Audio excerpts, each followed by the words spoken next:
Қияр мен қызанақты енді осылай ассорт етіп жауып көріңіздер. Жылда өзімнің қолданатын ең сенімді рецепттерімнің бірі, өте дәмді болып шығады қыздар.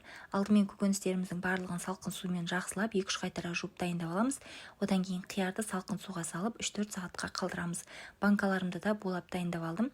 Одан кейін қиярдың бас жақтарын осылай алып тастаймыз. Булап дайындап қойған банкімізге ең бірінші хрен жапырағын, зонтик, укроп, чеснок, қызанақ, одан кейін қияр, болгар бұрышы, капуста барлығын бірін-кетін нығыздап, жақсылап салып шығамыз. Лабыр жапырағынан да салып жіберсеңіздер болады. Барлығын салып болғаннан соң үстіне қайнап тұрған су құямыз.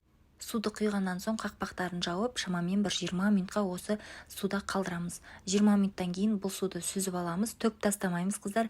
Дәл осы суды мен тағы да жақсылап сақырлатып қайнатып аламын. 3 литрлік банкеге 3 ас қасық тұз, 1,5 ас қасық қант, одан кейін осылай аспирин салып шықтым, ал 2 литрлік банкеге аспириннің жарты бөлігін салдым. Жаңағы қайнатып алған суымызды тағы да осы банкімізге құямыз. Уксустен осылай 1-2 тамшы қосып жібердім.